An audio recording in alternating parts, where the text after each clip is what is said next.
Here we go. What's the best way to get new readers? I'm struggling to get my book out there and don't want to spend money on advertising. Well, the best way is advertising. Unfortunately, the best generally in life, the best way to make money is to spend money, and that's Yeah. that's a whole separate social conversation that I'm happy to have off camera.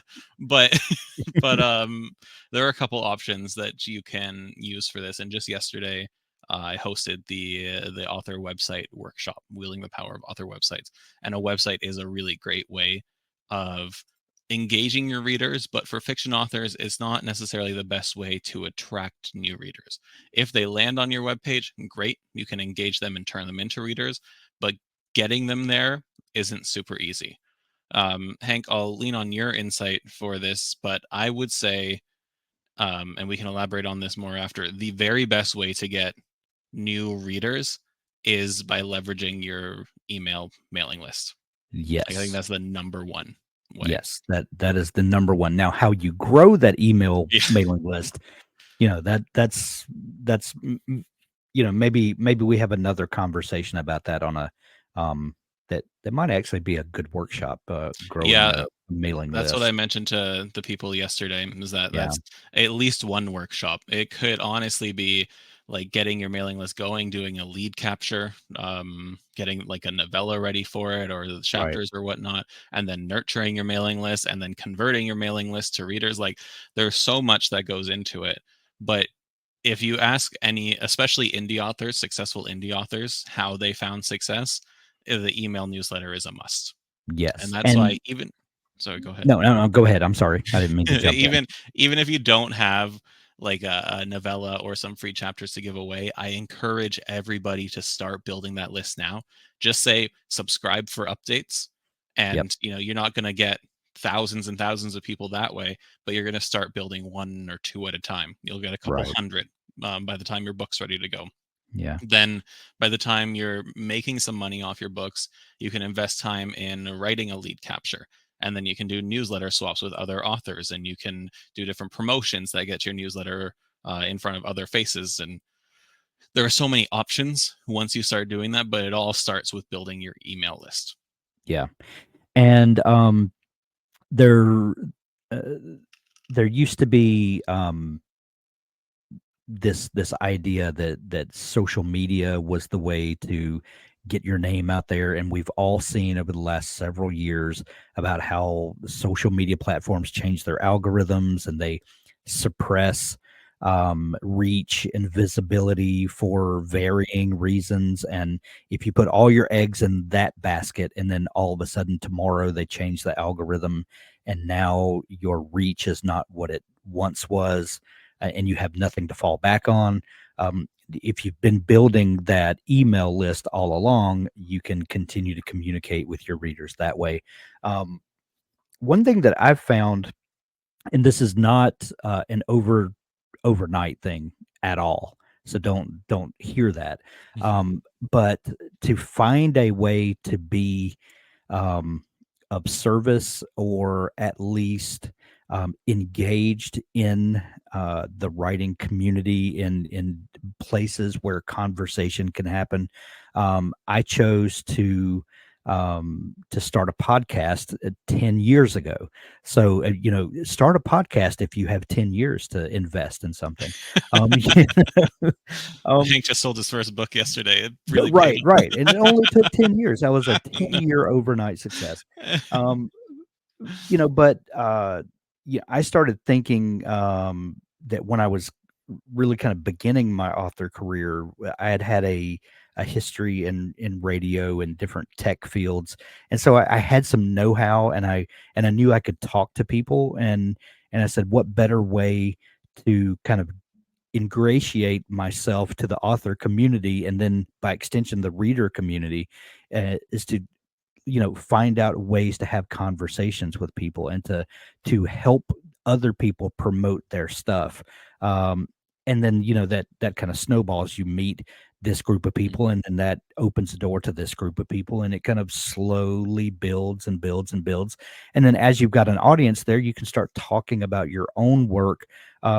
not in a salesy way, but because you have built rapport with an audience, and it becomes a natural part of the conversation. So whether it's podcasting or not, find a place where you can fit in, be of service to others, um, become a part of the community, and let it naturally grow out from there. And then you can find ways to leverage your to get people to sign up for your mailing list that you can then leverage, as time goes on.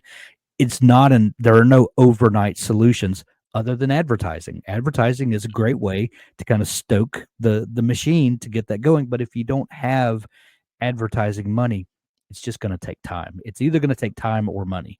And, sometimes it's both, but, you know, you have to figure out which one of those you have and how you can utilize it.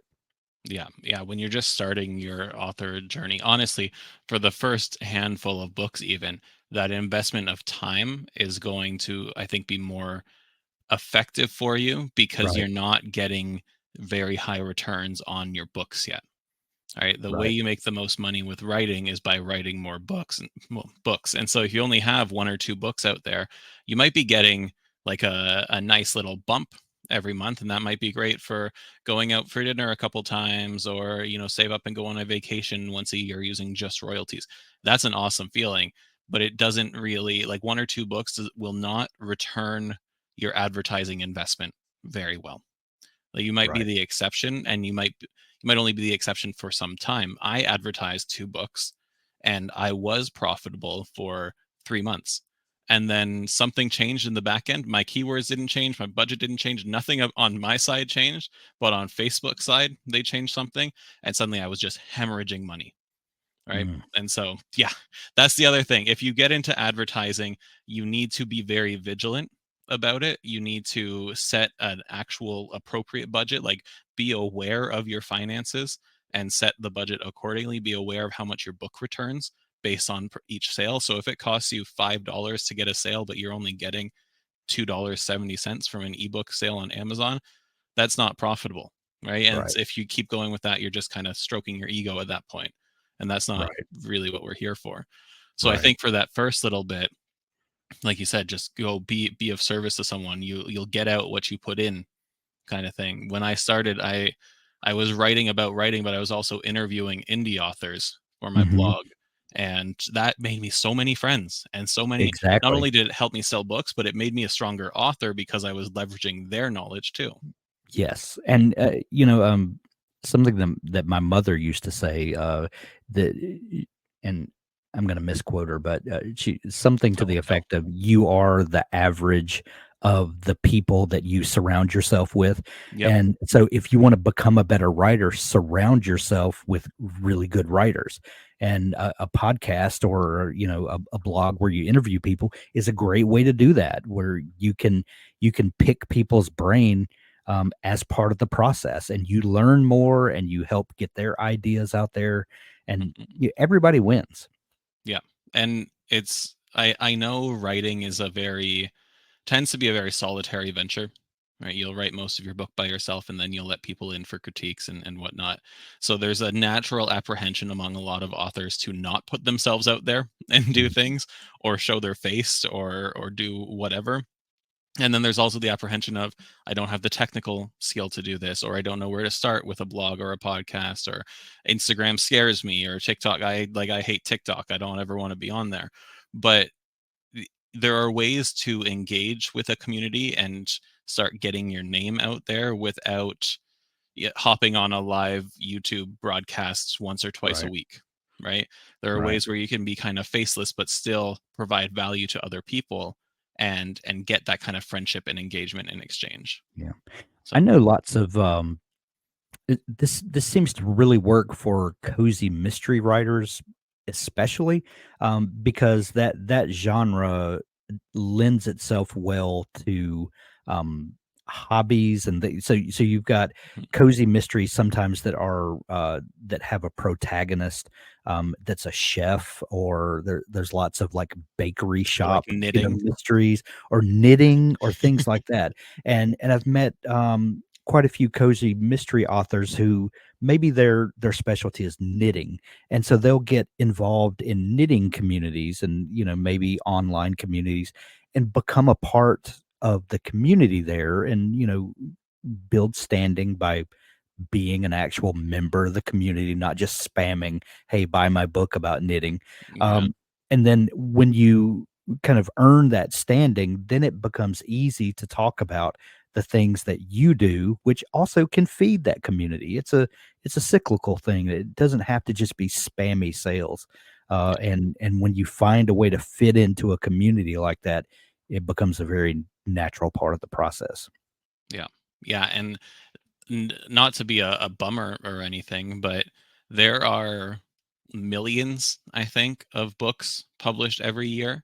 Oh, So if easily. you Yeah. want people to take a chance on you, you need to do something to differentiate yourself and earn their trust beyond just saying, "Here's my book," Right. right? Right. Because there are so That many other ways there are so many other books they can go and read instead because right. someone The else. Yeah. the sales algorithm can only do so much. You've got to find a way to cut through all the noise, and the best way to do that is to find a group of people that are interested in the thing that you're doing, and yeah, target them specifically. And target sounds like an ugly word for what we're talking about, but you know what I'm saying. Yeah. Yeah, and that Yeah. this doesn't mean that you need to go and become like an influencer or something, Right. right? That's not Right. not the case. Yeah. But Just be a the oth citizen. yeah, just be a good person. Just Right. just be Yeah. kind, and Right. always keep writing, because the more you write, the more likely someone is to find your stuff, and then they'll devour more of your stuff, and then it goes from there. Yeah, that was the thing I was gonna tag onto what you said earlier about, have a back catalog before you Yep, start worrying about advertising, yep, because what if you have a book that is a knockout success, and then you don't have anything else to feed that readership? Um, then you're back to the drawing board, and it's gonna be the better part of another year before and those readers might have moved on to other things. If before you start thinking about advertising, have enough of something to give them. Expect to succeed, and then when you succeed, have something to yeah. to feed into that. Yeah, and that back catalog will do wonders when you do advertise, because suddenly Sure. your $2.50 royalty becomes $7 because they bought 3 books instead of Right. just the 1.